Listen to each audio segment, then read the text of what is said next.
Assalamualaikum warahmatullahi wabarakatuh. Selamat datang kawan-kawan semua di channel Riam Biru. Terima kasih banyak untuk kawan-kawan yang sudah berkenan hadir di channel ini. Apa kabar kawan-kawan? Semoga sehat selalu sekeluarga. Dan di hari ini adalah hari Rabu ya, Rabu Wekasan atau Rabu Pungkasan, seperti itu. Ada nama-nama lain yang menyebut, dan mungkin di beberapa daerah juga kayak memperingati hari ini gitu ya, Rabu Pekasan tadi, meskipun banyak daerah juga yang nggak tahu atau memang nggak pernah memperingati. Kalau di daerah sini juga itu pada memperingati, jadi pagi-pagi itu kayak rame lah di musola sana gitu ya, orang berkumpul dan tentu saja memanjatkan doa-doa dan yang lain-lain seperti itu. Pagi itu kayak udah kayak lebaran aja gitu ya, rame di musola-musola, apa namanya, terutama di toaknya itu terdengar. Nah, ini ada satu cerita dari Mbak Fani, itu di daerah Kebumen, juga mengalami hal yang sama. Kejadiannya udah lumayan cukup lama, sekitar tahun 95, maksudnya itu mengalami itu sama-sama ada momen Rabu Wekasan ini gitu ya. Dan tepat kebetulan ini sengaja tak tunda tayangnya itu sebentar ya. Tayangnya sekarang biar bertepatan dengan momen ini.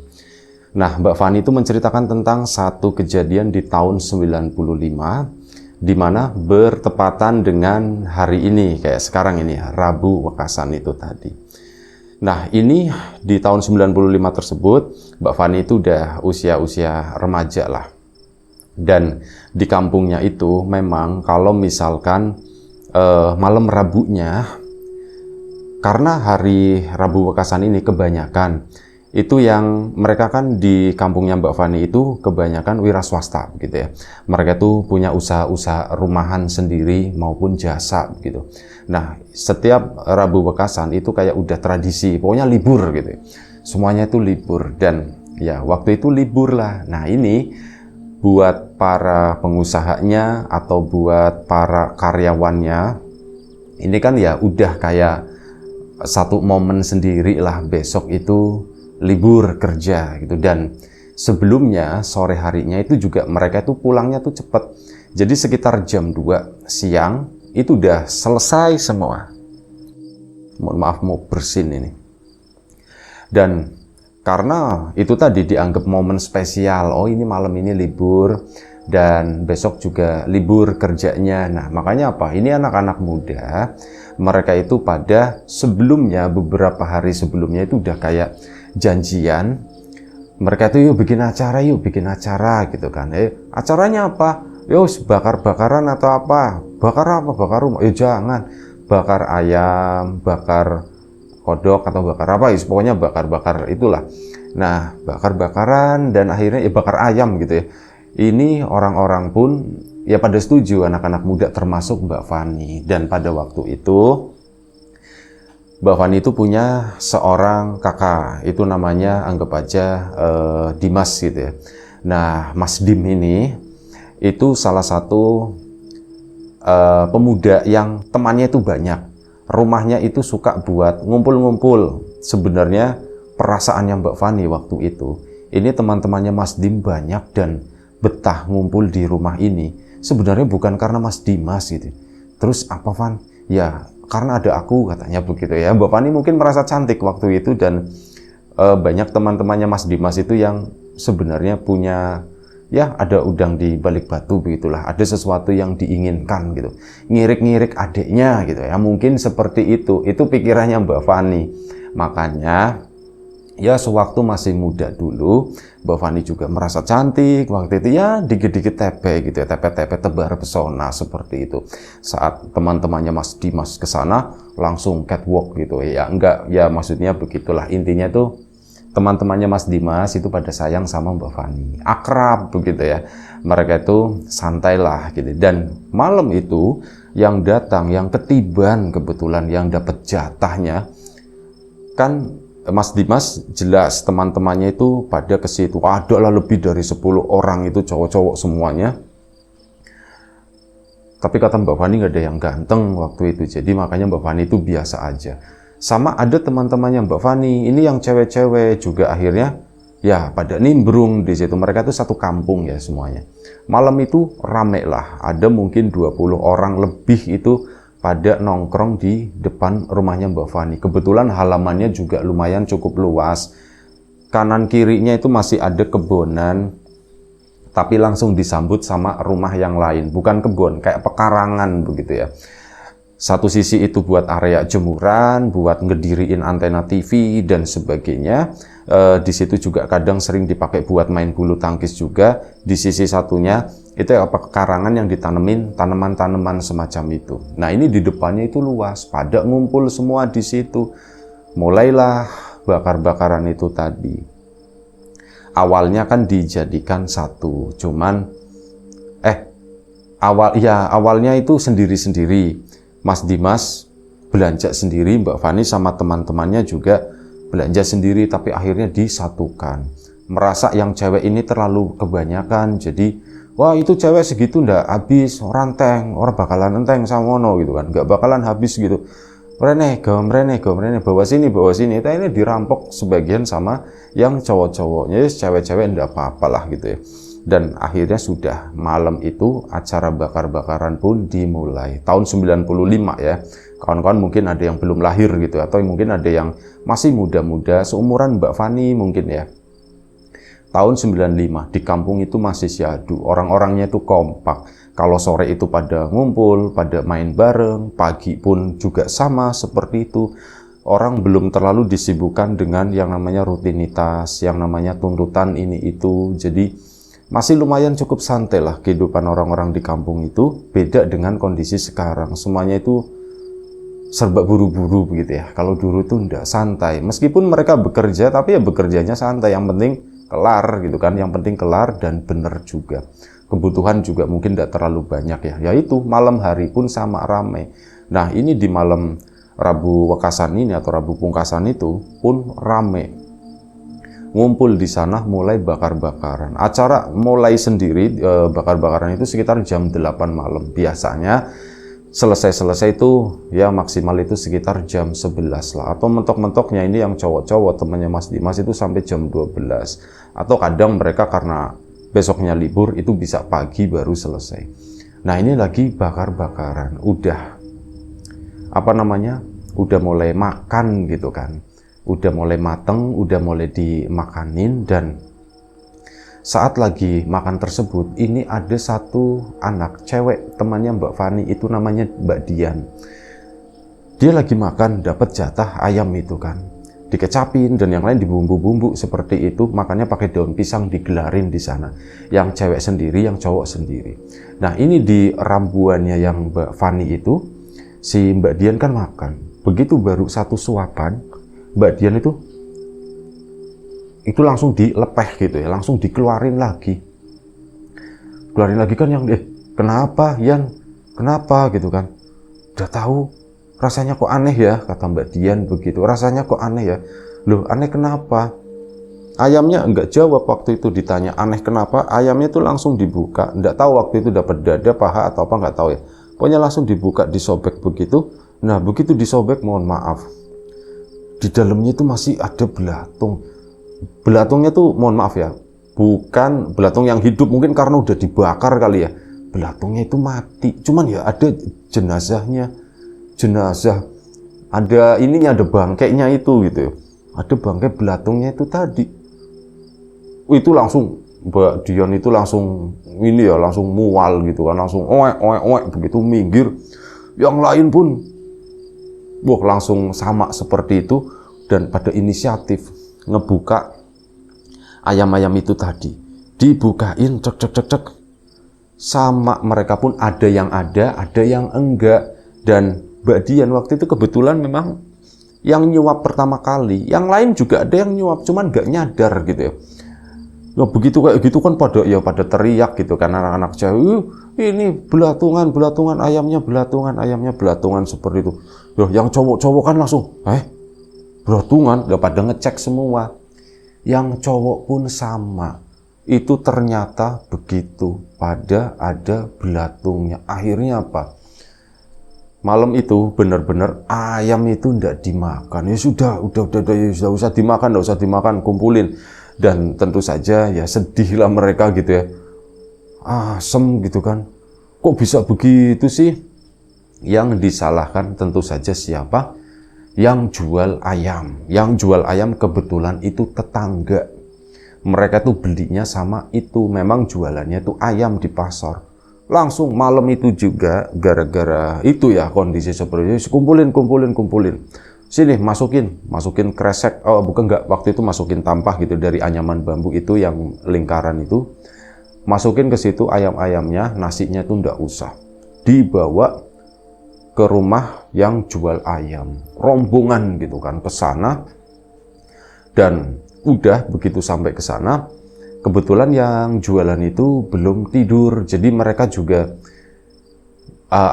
habis masih nongkrong gitu ya, masih nongkrong di teras di situ, dan dia pada rame-rame gitu kan, pada ikut semuanya ke situ bawa ini, ngomong, yuk mbak yuk, ini nih ayamnya sampean katanya, ayamnya sampean nih lihat katanya gitu kan. Nah begitu. Kenapa mas? Kenapa ayamku kenapa? Ini loh ayamnya sampean yang dijual belatungan semua, kata salah satu orang di sana. Belatungan gimana? Mana coba. Itu dibuka kan, dilihatin. Belatungan mana belatungnya? Itu di situ, nggak ada satupun. Nggak kelihatan ada satu belatung pun. Baik tadi kan udah dikumpulin ya, yang cewek-cewek sama yang cowok-cowok itu dibuka tadi kan, itu ada kan. Nah ini saat sampai di rumah tersebut, belatungnya itu hilang, nggak ada, sampai ditaruh di lantai, bener-bener di bawah lampu teras itu, lampu masih neon yang panjang gitu kan, yang bunyi ngeng kayak gitu, trafonya itu. Nah itu dibukain, nggak ada satupun, nggak ada belatungnya. Mas sampean tuh kalau ngomong ini yang bener, ini dagangan saya loh, saya tuh ayam ya, ayam bener yang tak potong. Dan waktu itu tahun 90-an itu ayamnya tuh masih ayam kampung, belum pakai ayam-ayam kayak sekarang, ayam purpuran itu tuh belum, masih ayamnya tuh ayam kampung. Mas ini tuh aku nyembelih sendiri mas, tak lihat ayamnya tuh ayam bener apa ndak, ayam korengan atau ndak gitu ya, ayamnya batuk-batuk atau umbelen atau ndak, itu tak liatin semua mas. Nggak ada yang namanya belatungan seperti ini, nggak ada. Ayamnya tuh sehat semua, aku yang nyembelih sendiri, aku yang beredelin bulunya, aku yang motong-motong, ayam itu seger mas. Sampean beli buat malam ini ya, saya tuh sembelih itu jam 2 sore mas, jam 2 siang itu nyembelihnya baru berapa jam loh, kok udah belatungan. Katanya sampean semuanya gitu kan, semuanya belatungan. Itu ayam berapa ekor? Masa iya belatungan semua? Dan memang dari grupnya Mas Dimas sama Mbak Fani itu nggak bisa ngomong, karena saat tiba di sana belatung itu tuh bener-bener nggak ada. Gimana ya, jadi ngerasa nggak enak sendiri. Tapi sumpah Mbak Yu, tadi ya semuanya nyaksiin ya, katanya begitu. Iya Mbak Yu, semuanya nyaksiin. Itu pertama Dian ya, Yan kamu udah makan ya Yan ya. Mukanya Mbak Dian itu udah kayak habis nangis gitu ya, maksudnya nangis karena muntah itu tadi, bukan nangis karena sedih. Nah itu Dian pertama, iya ada belatungnya, aku lihat pas pertama ya, waktu itu aku lihat. Dan yang lain sama, aku juga lihat, dan hampir semuanya di situ itu melihat. Dan semuanya, bukan hampir, itu karena udah dimasukin ke ini, ke tampah itu tadi, saat dibawa ke sana pun ada, cuma belatungnya udah mati, bukan yang hidup, masih kerempik-kerempik karena udah dibakar ya. Itu seperti itu. Dan kok bisa seperti itu, kata Mbak Yu ya. Tapi kalian lihat sendiri kan di sini, masa iya belatungnya masuk? Coba dibuka gitu kan, dibuka sini. Ini saya minta satu ya, katanya. Iya Mbak Yu, enggak apa-apa. Akhirnya dibuka satu, dikeletek-keletek begitu kan. Ya, ayam itu udah mateng, udah ada kecapnya, nggak ada belatung satupun. Bahkan apa? Dimakan sama Mbak Yu, saya boleh makan, boleh Mbak Yu. Dimakan sama Mbak Yu. Enak, orang ayam enak begini, tidak ada belatungnya. Coba sih kalian coba. Ya awalnya beberapa ragu, tapi ada yang udah terlanjur lapar kan. Guys, cobain. Akhirnya dimakan.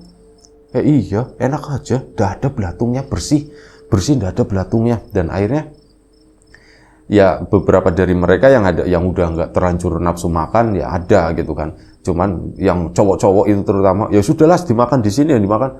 Akhirnya dimakan itu sampai habis, dibuangkan airnya ininya, dan mereka pun akhirnya kembali ke rumahnya Mbak Fani. Ya minta maaf sama penjual ayam tadi, kami minta maaf ya Mbak. Soalnya yang kami lihat tadi seperti itu, tapi kenyataannya itu enggak. Kami minta maaf, dan akhirnya mereka kembali ke rumahnya Mbak Fani ke sana. Selanjutin acara lah, cuman minum-minum es limun doang begitu ya. Sama ya ada yang bikin teh, ada yang kopi, ada yang susu, macam-macam lah. Ada yang miras mungkin enggak sih, miras enggak. Cuman banyak minuman di sana, dan ya acara rame-rame itu cuman nyalain api unggun gitu doang, itu tetap dilaksanakan dan meriah. Di tengah acara tersebut, datanglah seseorang karena mendengar ada keributan sebelumnya. Itu salah satu orang tua, bukan salah satu ya, tapi beberapa kakek-kakek di sana itu datang ke situ sama warga yang lain nengokin karena mendengar tadi ada keributan, ada cerita ayam belatungan segala macam ke situ. Tadi ada apa ribut-ribut itu kan, ditanya. Oh itu Mbah, ayamnya belatungan Mbah. Loh, ayam belatungan gitu kan. Iya, ayamnya belatungan Mbah. Belatungan gimana? Belatungannya ya di sini belatungan Mbah, pada nggak mau makan gitu kan. Tapi giliran dikembaliin ke rumahnya Mbak Yu itu, ternyata belatungnya tuh hilang, nggak ada gitu kan. Oh begitu, kata si kakeknya gitu. Mbah, kenapa sih Mbah jadi gini, kata si kakeknya. Bentar, kakek itu pun menuju ke belakang samping rumahnya Mbak Fani itu, yang area jemuran sama yang ada antena berdiri itu ya, yang bulu tangkis ya. Lewat ke situ, ke samping, ke sana, menuju belakang rumah. Saat menuju belakang rumah tersebut, di situ ya anak-anak kan pada ngikutin ya, bukan ngikutin bener-bener di belakangnya, mereka pada ngeliatin dari samping. Si kakek ke sana dan oh ini katanya begitu. Ini apa Mbah? Ini apa Mbah? Itu diambil sama si Mbah, itu pakai daun pisang kering, diambil kayak buat pelindung tangannya gitu ya. Itu diambil truk. Ada 1 ekor ayam di sana, itu yang udah belatungan di situ. Belum diapa-apain, ayam mati, bangkai ayam. Nah, lebih tepatnya itu seperti itu. Ada bangkai ayam. Oh penyebabnya tuh ini, kata si Mbah. Loh, penyebabnya itu gimana Mbah? Itu ayamnya siapa Mbah? Ya ayamnya orang, kata si Mbah tadi. Orangnya siapa Mbah gitu. Yes, ada lah, kata yang si Mbah yang satunya. Yes, pokoknya ada lah. Wis ini yang muda-muda ambil cangkul sana. Ini bau begini gitu kan. Oh iya ya Mbah, iya Mbah. Akhirnya pasti Mas Dimas ke dalam ambil cangkul. Nyangkul lah di situ, cocok mau dikuburin ayam itu tadi, dan akhirnya begitu jadi cangkulin itu dikuburin di sana. Brek ditutup. Udah dikubur di situ. Ya tentu saja anak-anak penasaran kan, Mbah ini apa sih Mbah sebenarnya Mbah? Jadi begini, kata si Mbahnya. Mbah, apa ini gara-gara Rabu Wekasan ya Mbah ya? Bukan, nggak ada hubungannya, katanya begitu. Nggak ada hubungannya sama Rabu Wekasan atau apa. Rabu Wekasan ya Rabu Wekasan. Kalian ngumpul-ngumpul di sini ya ngumpul-ngumpul di sini. Terus apa Mbah penyebabnya? Ya itu, ini penyebabnya ya orang, kata si Mbah. Mbah, ngopi Mbah, susu Mbah. Oh, jangan, katanya teh aja teh, kata si Mbahnya. Akhirnya dibikinin teh. Mbah, pakai garam atau pakai gula? Oh ya pakai garam, kata si Mbahnya. Tak tutup kamu, kata si Mbah. Tak sunati lagi nanti kamu. Yo jangan Mbah gitu kan. Gula ya Mbah ya? Iya pakai gula. Yang banyak, katanya. Yo jangan banyak-banyak Mbah, nanti gulanya habis. Ya sudah, sedikit aja. Nah, nanti ndak manis, Mbah, tak banyakin ya Mbah ya. Ya kayak gitulah, biasa bercanda-canda gitu. Dan akhirnya udah dibikinin teh itu kan.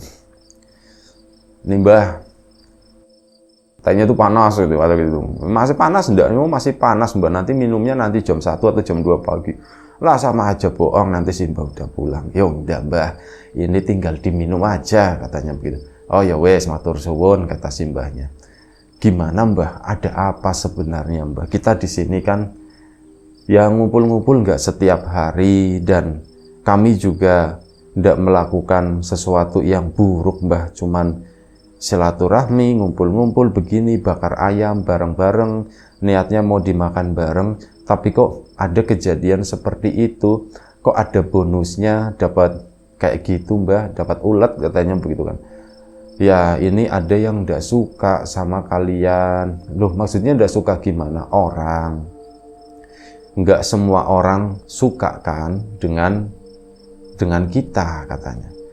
Ya ini kalian kumpul-kumpul begini, mungkin ada yang merasa terganggu, mungkin ada yang enggak suka dengan hal seperti ini gitu kan, kata si Mbahnya. Dan ya orang tersebut ngerjain, intinya ngerjain supaya pestanya itu bubar, supaya pestanya itu rusak ya.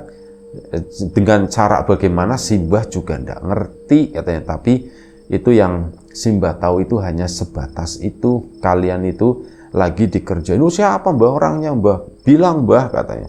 Kita geruduk malam ini. Ya ndak bisa kata si Mbahnya, itu nanti malah bikin keributan. Ndak usah, di kampung ini tuh yang penting ayem, yang penting rukun. Kayak gini bagus, silaturahmi gitu ya. Ini pada rukun, anak-anak mudanya ini bagus. Nggak usah lah pakai ribut-ribut seperti itu, biarkan saja, atau sekalian cuma dikerjain begitu doang. Dan terus nanti kalau kayak gitu biarin terus, nanti diulangin lagi Mbah, dikit-dikit nggak suka, dikit-dikit nggak suka. Iya si Mbah tahu, cuman ya nggak seperti itu juga. Kenapa melakukan seperti ini orang tersebut? Itu karena ada alasannya pasti. Alasannya itu pasti kuat gitu kan. Mulai pada mikir semua tuh, kenapa ya? Mbak Fani itu sebenarnya udah kerentek satu hal. Apa jangan-jangan ini ya? Tapi masa iya sih? Nggak mungkin lah. Cuman Mbak Fani waktu itu nggak berani ngomong, nggak berani ngebuka. Coba kalau kalian pengen tahu ya, kalian coba dipikir-pikir, siapa sih kira-kira yang nggak suka dengan kalian kumpul-kumpul begini, dengan kalian membuat ya pesta seperti ini gitu. Siapa sih yang kira-kira nggak suka? Siapa ya Mbah? Siapa Mbah gitu? Yo si Mbah mana tahu. Nanya lagi kata si Mbahnya. Teh aja belum diminum, nanyanya udah banyak katanya. Yo diminum dulu Mbah, diminum dulu. Yo tak minum dulu. Diminum sama si Mbahnya. Mbah mau dijokin lagi atau orang ini aja masih penuh gitu. Terus siapa Mbah kira? Ya si Mbah ndak mau ngasih tahu. Lah si Mbah bilang aja nggak tahu. Ya bisa anggap aja begitu gitu. Si Mbah aja anggap aja ndak tahu gitu. Lah si Mbah begitu. Ya udah, yang penting semua udah beres. Kalau misal mau dilanjutkan ya dilanjutkan, tapi jangan terlalu berisik ya katanya. Jimbah. Nah di situ akhirnya apa? Orang-orang tua itu, rombongan itu pun pindah tempat. Ke sana mungkin pulang atau apa ya. Nah, di situ tuh ada omongan, obrolan anak-anak. Si Mbah itu tadi jangan berisik. Apa karena keganggu kita berisik ya? Kita teriak-teriak begitu ya, berarti orang sini dong, nggak jauh, kata salah satu temannya Mas Dimas. Bisa jadi orang sini, orangnya tuh nggak jauh. Nah, di situ akhirnya Mbak Fani pun sama temannya yang ngerti ya, yang ngerti kondisinya Mbak Fani. Van, menurut kamu kalau itu sih, menurut kamu nggak langsung nyebut nama ya, menurut kamu kalau si itu mungkin nggak Van gitu. Aku juga kepikiran seperti itu kata Mbak Fani, tapi jangan bilang-bilang gitu kan. Aku kepikirannya itu Van, soalnya apa? Jadi begini, ada seorang pemuda itu namanya Rohim. Dia itu suka sama Mbak Fani. baru beberapa hari yang lalu si Mas Rohim itu nembak ceritanya, nyatain suka sama Mbak Fani. Tapi karena Mbak Faninya ndak suka, ya akhirnya Mbak Fani pun nolak. Him, maaf ya Him ya, aku ndak pengen pacaran dulu gitu, aku ndak pengen, intinya begitu. Aku belum boleh, kata Mbak Fani. Aku ndak mau pacaran dulu, bukannya gimana-gimana. Padahal dia nolak, intinya aku ndak mau Him sama kamu Him. Intinya seperti itu. Cuman ya Mbak Fani itu ngomongnya halus gitu ya. Enggak, aku oh gitu Van gitu. Iya, aku ndak mau, maaf ya Him ya. Temenan aja gitu. Intinya kita berteman aja sama kayak yang lain, kan ndak apa-apa. Kata si Mbak Faninya begitu. Dan ya udah, Mas Rohimnya pun tampak legowo, tapi pasti hatinya hancur. Untung nggak ada jembatan aja di situ. Kalau ada jembatan bahaya gitu ya. Nah, udah itu kurang lebih sekitar 2 hari lalu. Jadi kayak 2 atau 3 hari lalu ya. Mungkin malam Minggu kali ya. Malam Minggu mungkin nembak, beberapa hari kemudian malam Rabu, itu kan sekitar 3 hari kemudian mau diadakan acara semacam itu. Rohim pun diundang waktu itu. Cuman ya nanti aku ke situ, jawabannya begitu doang. Tapi Rohim malam itu di antara semuanya, di antara anak-anak yang lain, memang Rohim itu salah satu yang nggak datang. Sisanya sih memang lagi sakit gitu ya. Kedua, rumahnya sepi, nggak ada, dan lokasinya lumayan cukup jauh. Nungguin ibunya sama adiknya, takutnya mereka ketakutan atau bagaimana, ya sudah nggak bisa hadir soalnya bapaknya itu lagi masih ada urusan pekerjaan. Nah, Rohim ini yang memang nggak ada alasan apapun, cuman ini ya kayak obrolan antara si Mbak Fani sama temannya tersebut. Mungkin itu kali ya. Dan memang nggak ada bukti sama sekali kalau yang melakukan itu adalah Rohim. Dan malam itu pun akhirnya selesai begitu kan. Sampai sekitar jam 12 malam jadinya. Lebih banyak dihabiskan untuk acara ngobrol-ngobrol anak-anak muda di sana. Dan setelah itu keesokan paginya dan hari-hari, keesokan paginya kan pada libur semua ya. Ini juga sama, anak-anak muda pada ngumpul, ya pada ngobrol-ngobrol, pagi-pagi itu udah pada, bajunya itu stylenya itu keren-keren gitu ya. Udah ganteng-ganteng, udah cantik-cantik, liburan, nggak kemana-mana, cuma nongkrong di kampung doang, di situ kayak lebaran gitu. Dan hari-hari selanjutnya, Rohim itu nggak muncul memang. Rohim nggak kelihatan, dan sekalinya muncul waktu itu, ini bener-bener, wah sombongnya itu minta ampun, bener-bener nggak nyapa, lewat-lewat doang, kayak gitu. Sama Mbak Fani ya, cuman lewat doang, war, nggak nengok, nggak apa, kayak gitu. Nah dari situ memang Mbak Fani menangkap ada sesuatu yang dipendam sama Mas Rohim ya, entah itu marah, entah itu apa, dan ada kemungkinan memang betul pelakunya Mas Rohim, tapi nggak ada bukti sama sekali, hanya sebatas kemungkinan. Mbak Fani pun nggak menuduh. Ya, ceritanya hanya segitu aja. Satu kejadian yang pernah dialami oleh Mbak Fani, keanehan seperti itu. Ayam kok bisa ada belatungnya semua, dan yang ngelihat itu banyak. Giliran dibawa sama pedagangnya ke sana, nggak ada. Untungnya ayam itu dimakan dan habis. Bekasnya Mbak Dian pun dimakan, Mbak. Nggak ada, belatung itu tuh nggak ada. Ya, itu aja gitu ya ceritanya. Terima kasih Mbak Fani atas ceritanya. Kawan-kawan di rumah juga, terima kasih banyak atas support dan dukungannya, kawan-kawan subscriber, kawan-kawan membership, kawan-kawan yang udah kasih support dalam bentuk super thanks. Kriam Biru, terima kasih banyak kawan-kawan yang udah ngasih like, udah nge-share ke yang lainnya. Kawan-kawan yang udah ninggalin komentar juga terima kasih banyak. Kawan-kawan yang sudah memesan bawang gorengnya biji, stoknya cuma tinggal ada pouch, sama yang ukuran sedang, stok besarnya itu lagi habis, sama yang kecil ya. Kawan-kawan yang sudah memesan terima kasih banyak, yang belum sempat memesan ditunggu pesanannya. Dan kawan-kawan yang sudah meramaikan aplikasi RIM juga terima kasih banyak. Ayo ramaikan aplikasi tersebut, sederhana gitu ya. Kita kembangkan terus, semoga setara dengan aplikasi-aplikasi yang lain yang udah gede raja-rajanya begitu ya. Kita baru lahir. Itu aja doa terbaik dari kami untuk kawan-kawan semuanya. Sampai jumpa di episode selanjutnya Riam Biru. Jaga kesehatan kawan-kawan tentunya. Assalamualaikum warahmatullahi wabarakatuh.